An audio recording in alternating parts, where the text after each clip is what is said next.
Hi, I'm Victoria, and I'm here to talk about Wrestlemania Day 1. Um, I'll put in a pic again, like I did with Stand and Deliver, so you can see how far I was from the ring. I see too pretty far. I ended up just naturally through all the matches watching the screen above the ring more than the ring itself.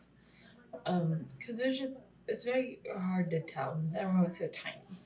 But I had like a pretty good time. I liked the matches. The worst thing was like just waiting in between matches so long, but the matches themselves they were pretty good. And let's talk about them. First, we have Jay Uso versus Gunther. It makes sense that this started first since they definitely weren't the main event, which is like why is the Royal Rumble winner like said to get to main event WrestleMania anymore.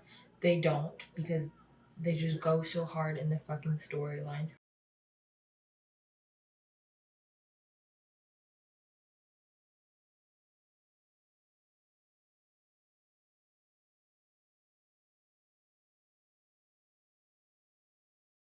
This match was fun.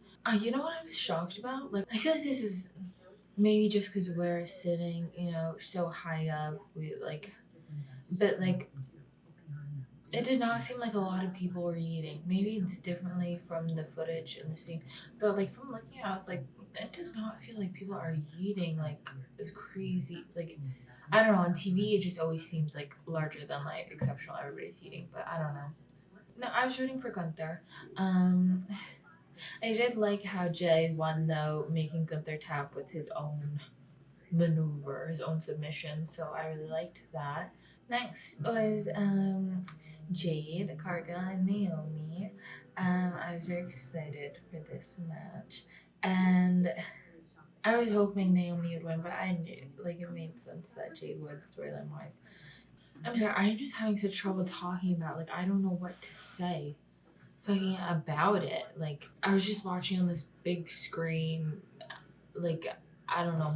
It kind of felt like I was just watching it at home for a lot of these matches because like if the crowd's not getting into it, the crowd's not like cheering and chanting or doing a lot or anything, then it's kind of just like okay, we're like sitting in silence watching a screen, like that feels like at home, and the crowd wasn't doing much for this.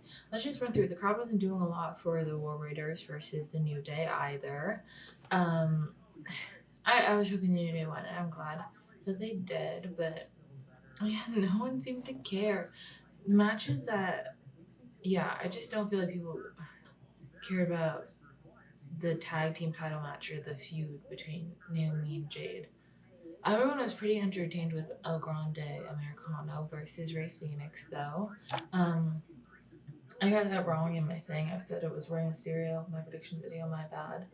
I probably would predict differently if I had been aware that was Ray Phoenix, but I was right anyway, accidentally. I'm throwing information. Um, this match people were a bit more hype for. Like we were having fun. It was funny, when they were pinned and they were like lifting their arms and yeah, I don't know. There's a lot more fun and playfulness with this, and like people got more into that. There was a lot of reaction, and I was entertained. I found it funny. I liked how El Grande came out to a mariachi band. What are you doing? Jacob Fatu versus LA Knight. Yeah, people were very into this one. There was lots and lots of Fatu chants around where I was sitting, and I mean we all did the LA Knight, yeah, but a lot of people wanted Fatu to win, and he did. And this match, like I don't know, it was just like visually better in the ring for me. Like looking at the ring, even though they were like pretty tiny in it, it was easier to watch for me. And like with them, I don't know, maybe because they're like big guys, but yeah, I was entertained again. Not much to fucking say.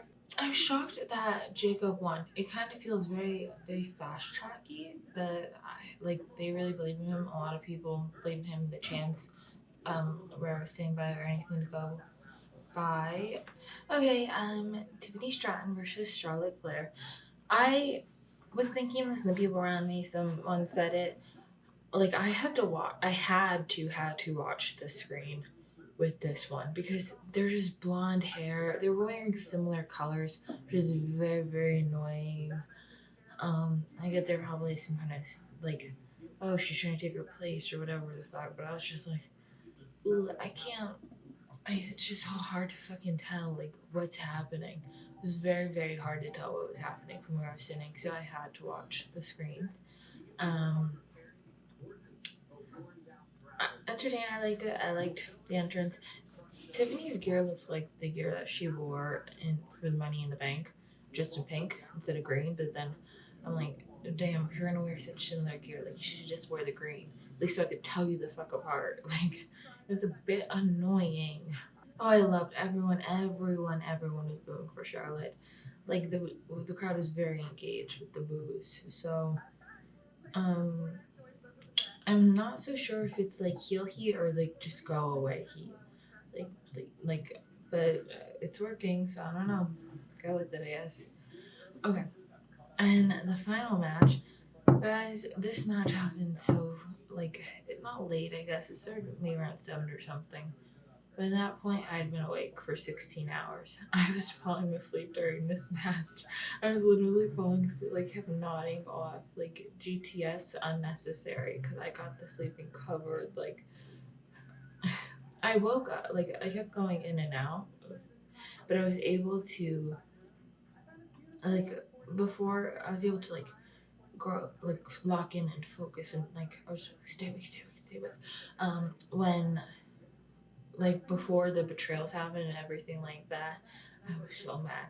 When Paul, I kept like just shouting. I'm sure I annoyed the people sitting around me. I kept shouting like he shoved you in your fucking face. Like he does not like you. Like, and so I was like so mad when Punk got betrayed. Like I did not put my ones up. Like I did not. I did those. I can't. Oh, I did that when Seth entered, and then when Punk entered, I sang along. Like I did it, and Paul. As soon as he got in the ring, I was like, "Oh God, what the fuck are you doing?" Like I was just so nervous, so mad. Then he low blowed Punk. I was like, "Paul, you dumbass! Like, what the fuck are you doing?" Like so annoyed. Um, but then when he low blowed Roman, I was like, "Okay, I see you. I like it." And in that moment that Paul Heyman low blowed Roman, I honestly was like, Seth, your chair shot sins are forgiven. I know it's been over 10 years and I have not let it go. I'm ready to let it go.